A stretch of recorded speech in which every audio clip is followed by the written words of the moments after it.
I think it's that I'm good at finding the white space in things. So I see an opportunity, I see an opening, and if it's something that I feel like I can fill, I then start making moves to make that happen.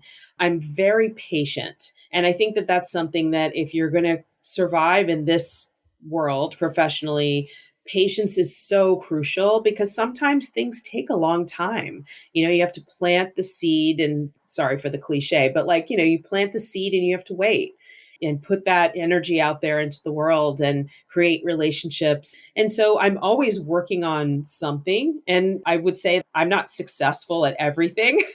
You try something and you realize, like, oh, I'm not great at YouTube. Although you'd think, I'm on TV all the time, I should have a successful YouTube channel. I do not. And so I'm not resonating on YouTube, but I do well on Instagram. And like I have my blog and my site. And, so finding those opportunities, trying them out a little bit, seeing what works. And I think that's what pivoting's all about, is being able to sit in quiet and look at your life and look at your career and say, like, am I good here, or what am I going to do?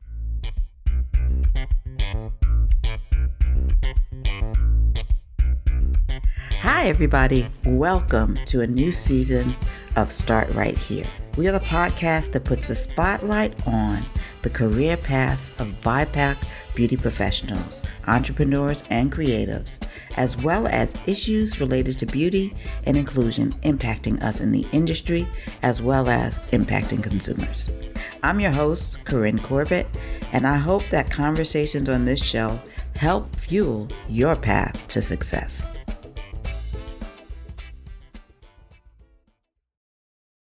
Today, I'm pleased to welcome Trae Bodge, founder of Trae Bodge Media and TrueTay.com, to the show. Now, Trae, we mostly know her right now as a smart shopping and retail expert and a lifestyle journalist. But the truth is, Trae has deep roots in beauty. And I think we all would benefit from hearing about her amazing career path and how she has mastered the art of the pivot. She has been on more than 1,000 TV segments, so you've probably seen her before. And we're going to learn how she does what she does and when she knows when it's time to change. Welcome, Trae. Thanks so much for having me. I'm really excited for our conversation. Before we start talking about your career path, let's begin with some fun questions in our For the Love of Beauty section. So what's the first beauty product you ever purchased or tried? Well, tried would be at my mom's store. We had lotions and shampoos and soaps and all that stuff. We used to custom scent them for people and mix and match fragrances. And so that was like my coming up. But I probably purchased something that she didn't have. So it was probably mascara, I would say. Okay. What's the latest beauty product you've tried? While I'm not in the beauty industry fully, I do write about beauty, and especially on my Instagram, and I partner with beauty brands and do integrations and things like that. So I'm trying new things all the time. I'm right now testing Olay, which is a skincare brand that I really love. They have a new vitamin C and peptide 24 collection. So I'm trying those products right now. And then I'm also trying Essence has some amazing mascaras. They're Lash Princess mascaras. There's like 6 of them. So I'm trying them all. So that's what I'm playing with right now. Oh, that's fun. And finally, what's the beauty advice you live by or leave alone? So live by is always take good care of your skin. Sunscreen, sunscreen, sunscreen all year long. And do masks and baths and scrubs and all of it, because your skin will thank you for it. And that is my beauty advice that I live by. And then in terms of leave alone, I just try not to worry about what other people are doing. I mean, a lot of women my age are doing injectables and fillers and things like that. And I'm on TV and I should probably be more worried about that, and dyeing their hair. No judgment, but I'm going to live this way for now. And so don't worry about what the Joneses are doing is what I would leave alone. Yes. I love that, Trae. Let's start with your time in beauty.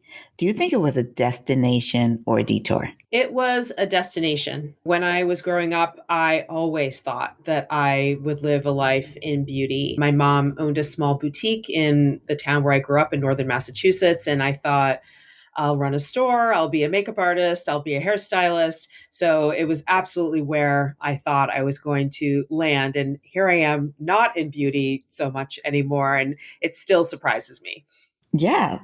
Did you work at your mom's store in the boutique? I did. I worked there basically my whole childhood until I left home for college at 17. And so I had amazing experiences there learning about customer service and merchandising and ordering and all of that. It was fantastic learning experience for me. Great. So one of your first jobs, I guess in New York, was at the bespoke beauty brand Visage. First, tell us about the job there, and then tell us what you learned there that set you up for success later. Sure. So Visage was an incredible company back in the early 90s. So now I'm dating myself now, founded by this incredible, dynamic man who I believe is no longer with us, actually. He wanted to create a brand that allowed specialists to custom make beauty products for our clients. And so I started working there. I was very young. I mean, I was maybe 20, and I served as a lab technician there. So I actually got to hand make makeup. I pressed eyeshadows, I blended lipsticks, I made face powders. It was an incredible experience. I worked there both in Massachusetts and then in New York at Bergdorf Goodman. And I think there were many things that I learned there that set me up for success, especially attention to a job well done. And then also creating lasting relationships with clients, with buyers. And these things, I've carried them with me through my whole career. If you're in beauty and you've been beauty in a long time, you're familiar with the brand, but a lot of people don't know about it. And it was an amazing brand. And it was one of the first kind of like bespoke experiences. I remember it in Bergdorf, and it was so different from everything else that was around at the time. Yeah. And I realized even then what a special opportunity it was. And we would be at the counter blending the perfect lip gloss for a client. I mean, what an amazing experience that was, and helping women feel beautiful. Just, it was very joyful, but also kind of stressful. It was one of the first independently owned beauty brands, starting at the same time as Bobbi Brown and her table of, I believe, 7 lipsticks at Bergdorf Goodman. So it grew very, very quickly. It was bought out by Revlon very early, and they just could not figure out what to do with this brand. And so it was a pretty meteoric rise, a pretty dramatic crash and burn as well. And then during the crash and burn, I thought, oh my gosh, I have to find my next thing.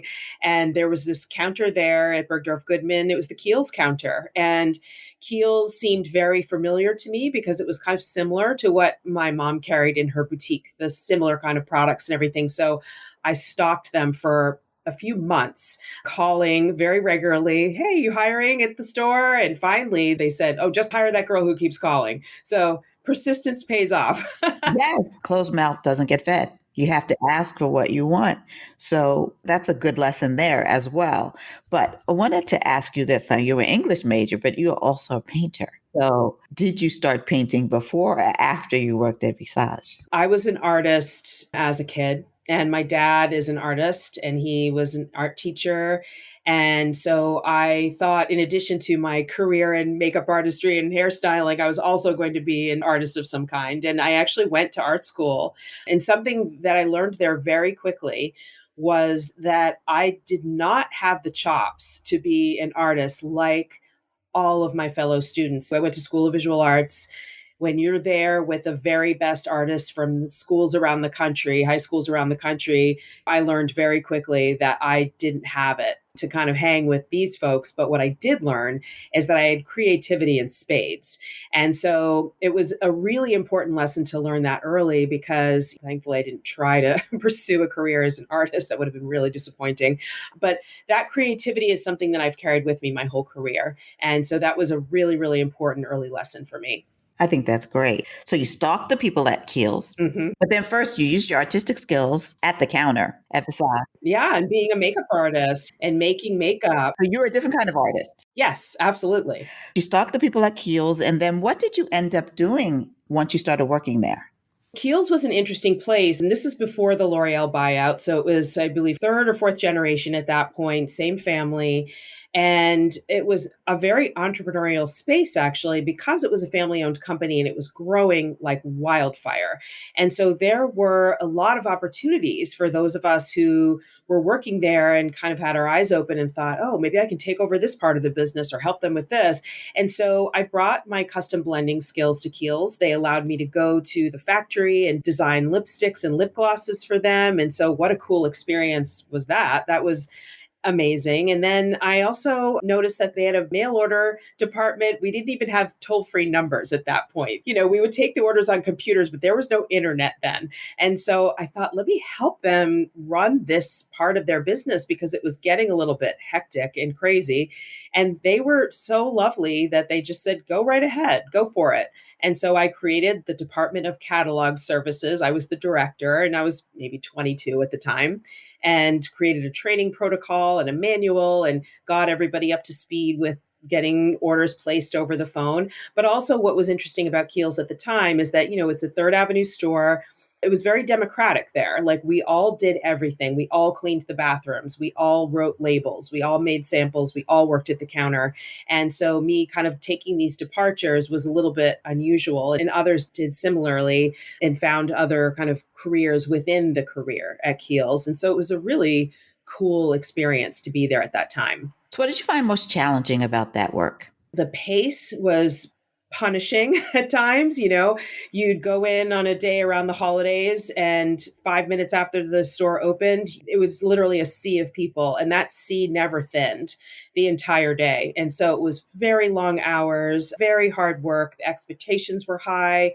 We needed to know everything about all of the products, speak with authority. The customer service was expected to be stellar. So all the things that you see in a Kiehl store now, those things were all expected of us then. There was a real culture there of that. And that was hard for someone in their early 20s to really do well in that environment. And so I would say that the most rewarding thing about that experience is what I learned about myself, is that I can handle a lot. I can handle a store full of people. I can handle that responsibility, and also being proactive and looking for opportunities within my workplace. And so it was challenging, but also really educational at the same time. So you were an entrepreneur, like inside of Kiehl's, you were testing out your entrepreneurial skills, and then you became an entrepreneur. I did. So a few years into my time at Kiehl's, another former Visage employee and I, who also worked at Kiehl's, we just started thinking about everything that we learned at Visage and how special it was.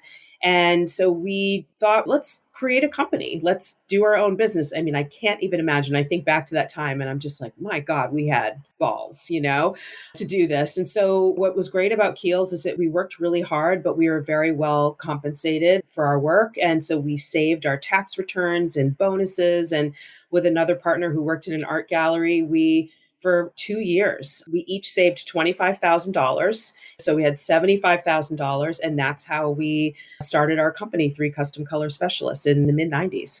Wow. I believe I was at Elle at the time of your launch.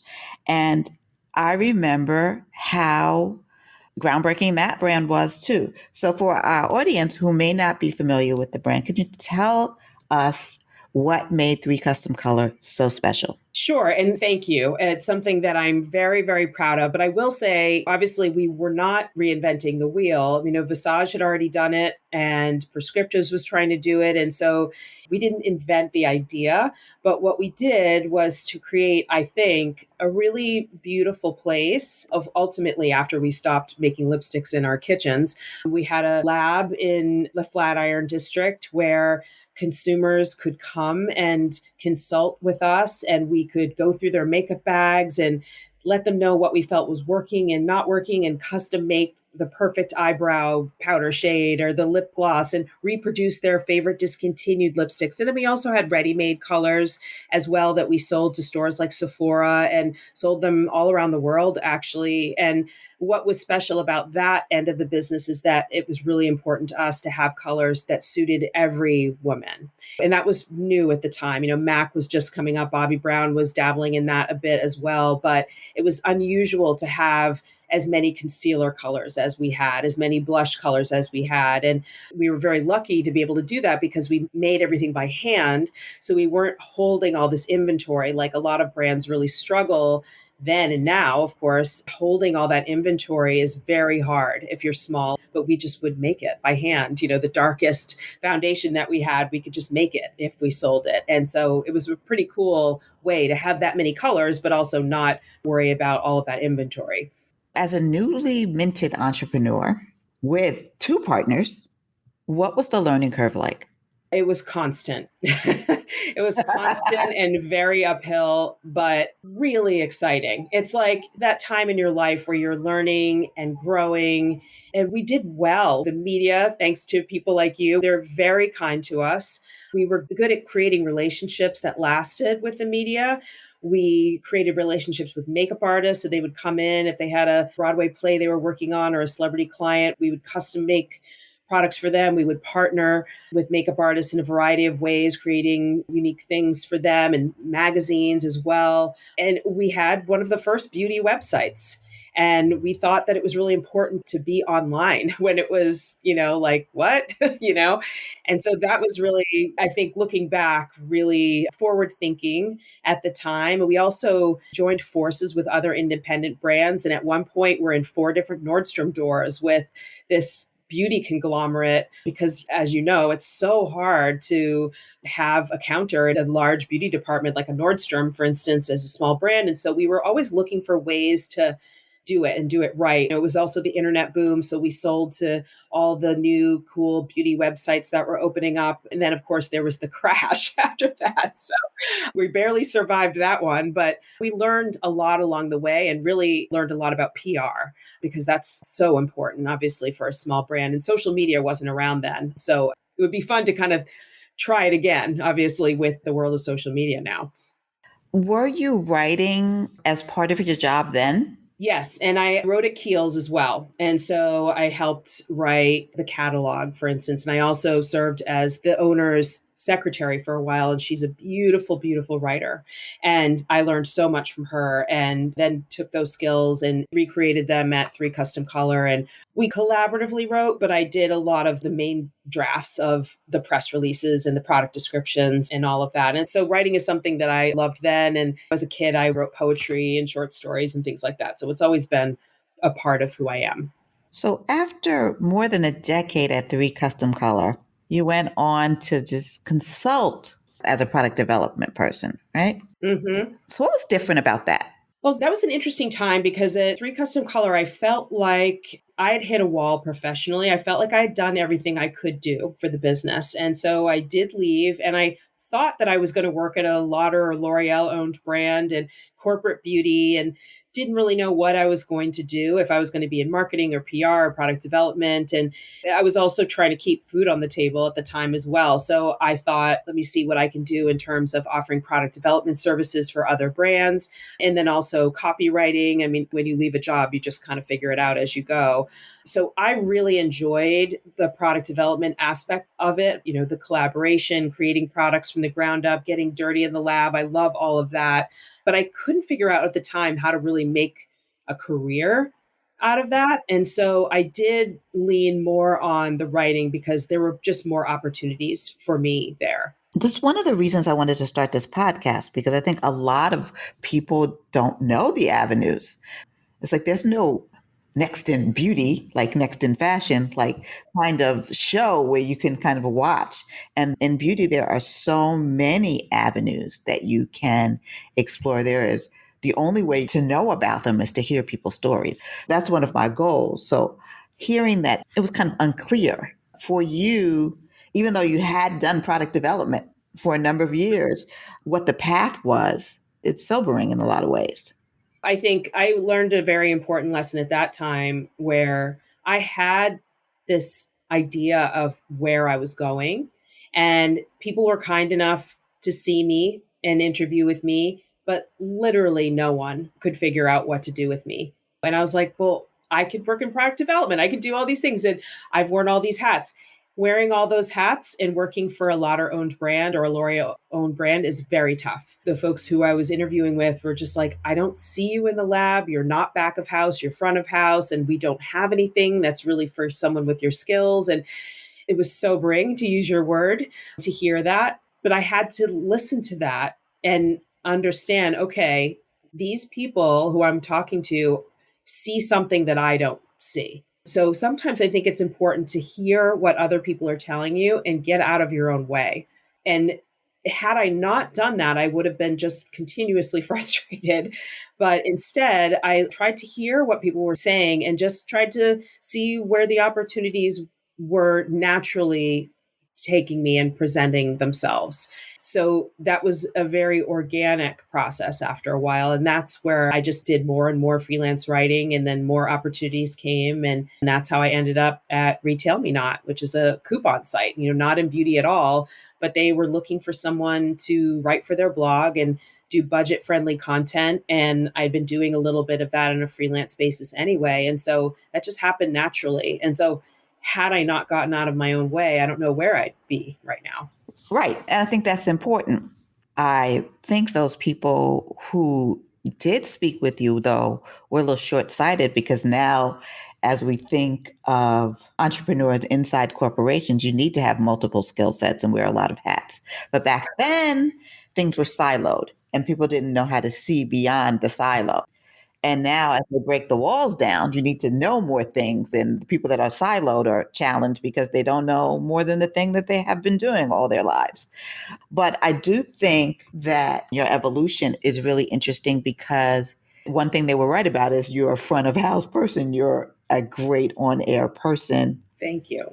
And that's how it translated for you. So you had been customer facing in your beauty roles, and it sort of shifted into shopping, which is still kind of interrelated to what you've been doing your whole life since your mother's store. Yeah, for sure. I mean, I look back now and I can see the thread, but when you're in it, it's so hard to see it. And from writing on a freelance basis for Retail Me Not, and then I see that they're doing TV segments and things like that. And I'm like, wait, what's happening over here? And as a freelancer, you got to keep your eyes open and look for that white space, those opportunities. And so I raised my hand and I said, I know you guys are doing media. Like, I'm media trained from having been one of the spokespeople for my own brand.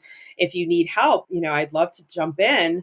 And it turned out that they were looking to create a spokesperson role at Retail Me Not, which is pretty rare. And so I was put forward for that. They kind of threw me into a couple of media opportunities to see how I would do, which was terrifying. But I got that position. And that was actually my first real corporate job. But it was a role that had never been there before. And so it was actually very entrepreneurial in itself. Right. You had been media trained, but doing it for your job versus doing it for a hit to promote your brand. What are the differences there? What was working for Retail Me Not as a spokesperson like versus Three Custom Color as one of the founders? Sure. And that's a great question, because when you're speaking on behalf of your own brand, you are the ambassador of something that you created. And so it comes naturally to you, it inside and out. I was meeting with beauty editors all the time, and then I just go on the news and talk about this. I mean, the biggest stretch there was for when we did QVC a few times, and that was like hard and stressful and, and all of that, because like the whole future of your business is just like hanging on that 8 minutes on QVC. But at Retail Me Not, I and the CEO were the two faces of the brand. And that's a lot. So I was under marketing and PR. So I was fielding data, I was writing press releases, I was doing all of that, but then I was also the face of all of that stuff. And so it was fun to kind of mine the data and find the interesting points, create the story, and I had a team and we had a PR firm, and it was a whole new thing for me. There was like money to spend. We would do integrations on Steve Harvey and Rachel Ray, and like it was very big. But I was on TV several times a week at times. And that was a big, big change. And so it just became like forward facing so much that you do get used to it, but it's a lot to take on. It is. That was a big pivot for you. And now you're working for yourself. And you, I guess, through that became like an on air shopping retail expert. Yeah, I mean, that was an incredible education at Retail Me Not. And had I not done that, I don't think I could do what I do now. I needed that experience of just understanding how the media works for this kind of content. But I think when I was laid off from Retail Me Not in 2015, I thought a lot about that experience, and I realized that I don't play well with others in sort of a corporate environment. Like, I have too many ideas, and you have to be very, very collaborative and a real team player in an environment like that. And I am a team player, but I also like to be heard.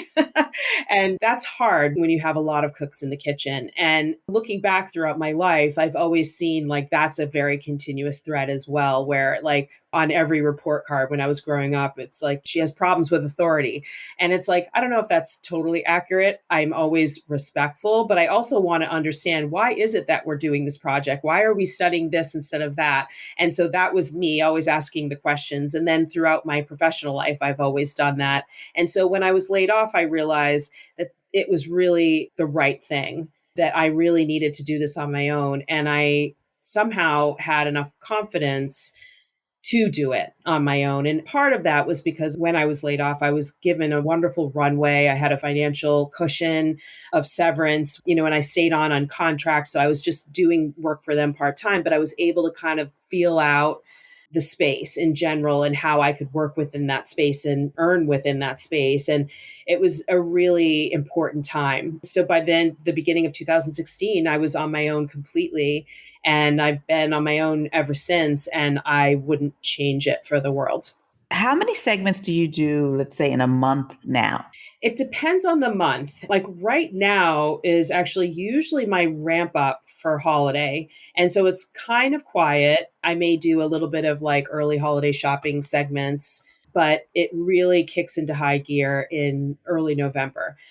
Because of what's happening with the supply chain issues around the world right now, I am flat out busy. So I've done 4 segments this week already and 5 last week, and I have 3 more next week. So I am really, really busy. So that's more typical for a busy time. And then sometimes I don't have any segments.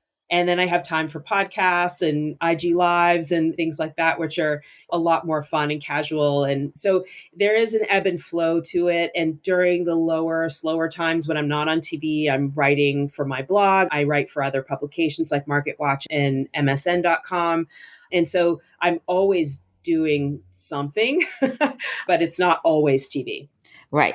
What's your secret to booking all these appearances? Do people know you at this point, or are you intentional about connecting with people? So some of those relationships came from Retail Me Not. So I was really fortunate to make strong relationships in my time there. And then there was like a brief period where I really had to prove myself again, separate myself from the brand. I think I was interviewing potential managers at the time. I wasn't sure how I wanted to run my business. And I was like, do I need a manager? I don't know. So I met someone who said something to me that was very instructive.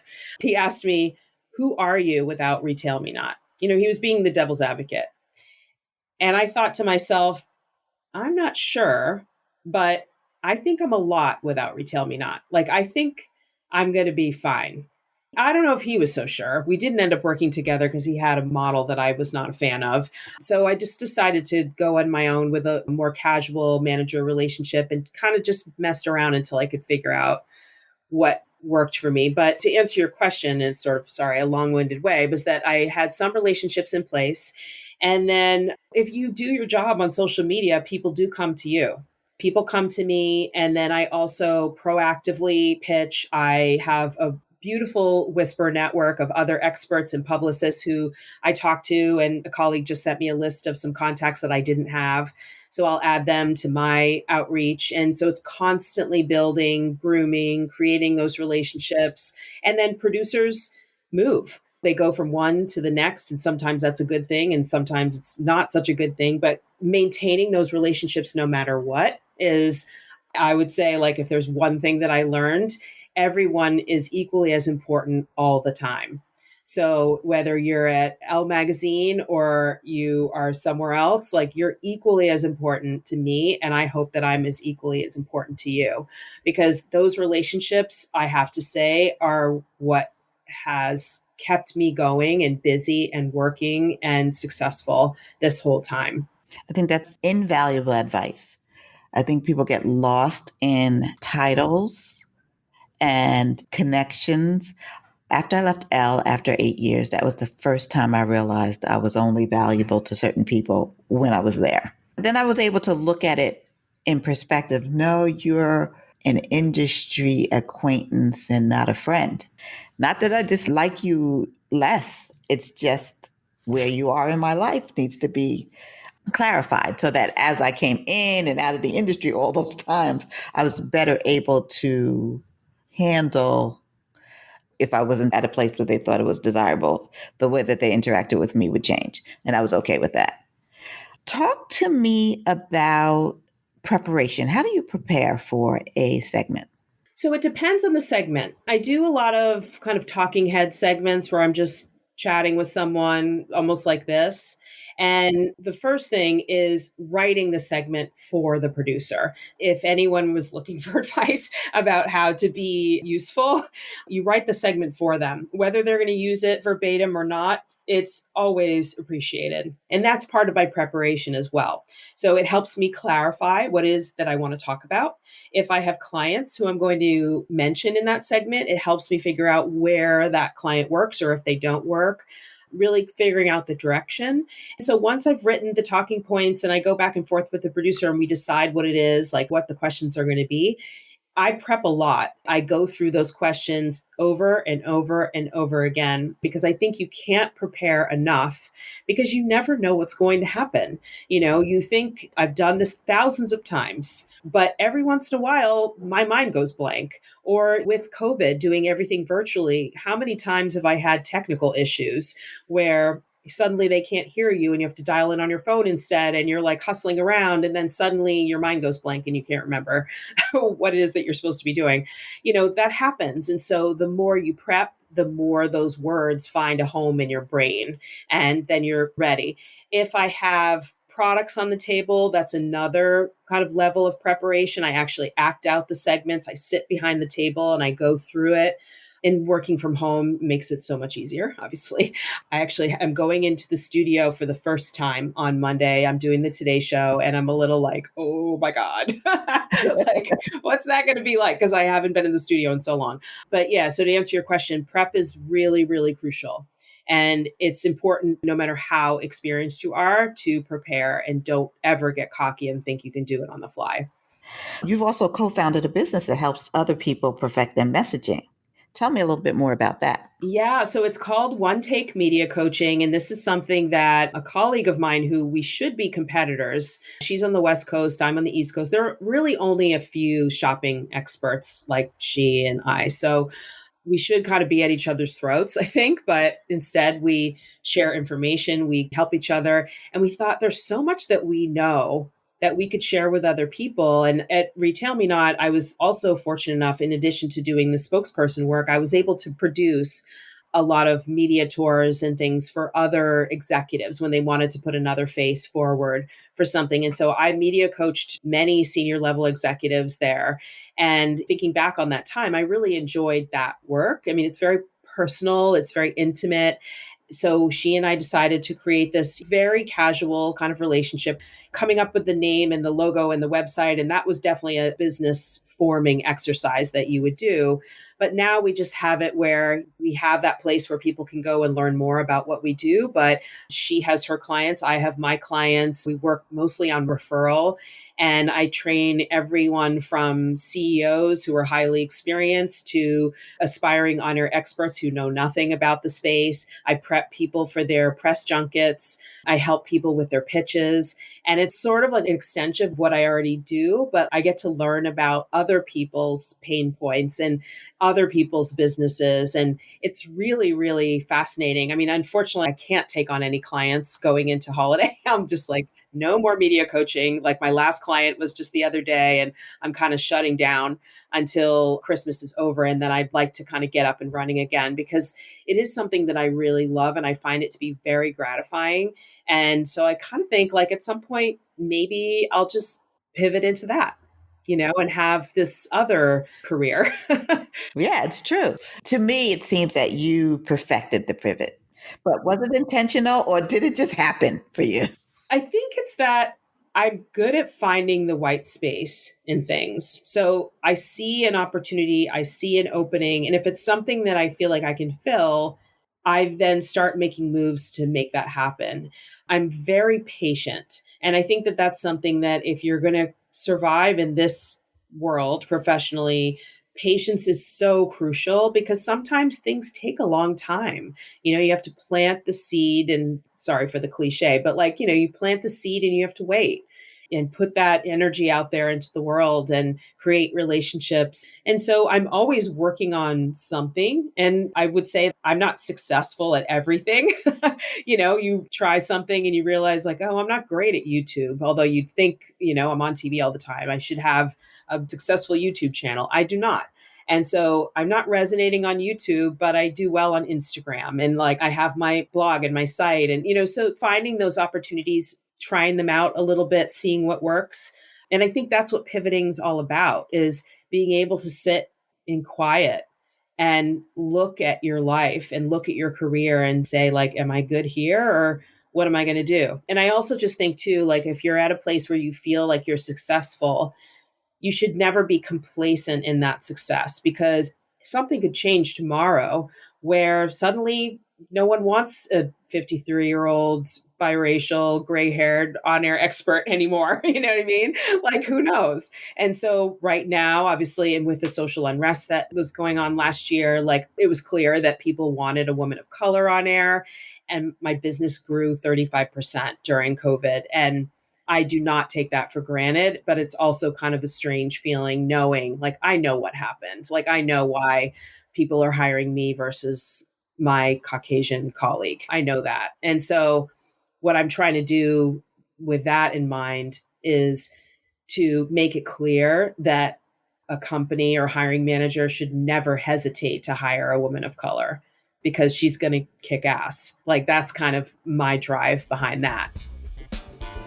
Finally, in this last section of the podcast, I want to leave our listeners with some concrete steps on where to begin. So let's go into our starting 5 that takeaway tips from our guests. What are 5 things that a listener should consider if they're thinking about pivoting their career? Okay, so I love this question. So I gave this some thought. So number 1 is know that nothing has to be permanent. And this reminded me, I spoke to a friend the other day and she is miserable at her job. And I'm trying to explain to her, you don't have to stay there. If you're miserable, it's time to think about making a move. You are not trapped. Number 2, and when you're thinking of making a move, think about things that you're both good at, but also that you'll enjoy, because this could be for the long haul. So you don't want to be miserable.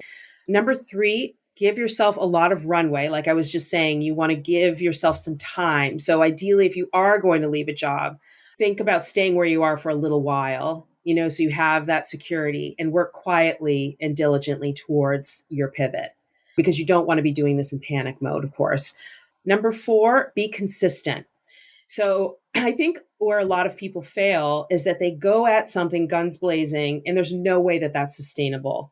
So they have to think about, what are the things can I do? Can I post on Instagram 3 times a week, 5 times a week, 1 time a week? Can I do YouTube? Can I do TikTok? Whatever it is, be realistic and know that you have to do it for the long haul. And then number 5, be open to feedback. Like I was saying when I was interviewing after I left my beauty business, be open to what other people have to say, and also be willing, and this is kind of a two-parter, be willing to ask for help.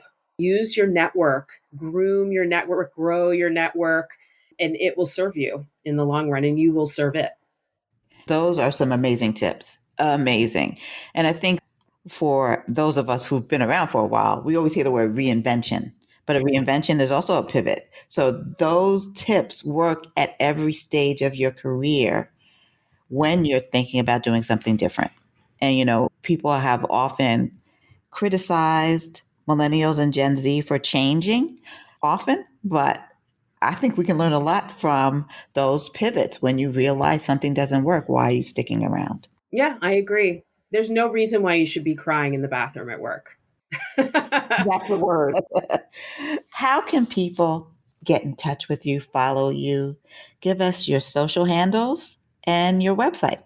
Sure. So I'm True Trae just about everywhere. So truetrae.com, and then True Trae on Instagram, Facebook, Twitter.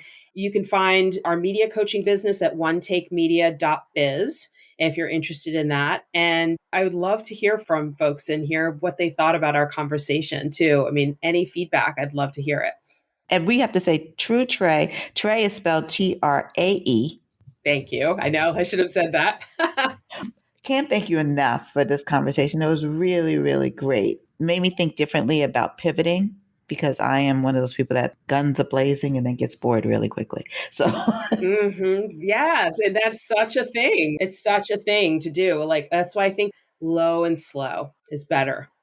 low and slow. It was a real pleasure to talk to you. I loved all your questions, and you did so much research ahead of time, and I really appreciated that. So it was a joy to talk to you.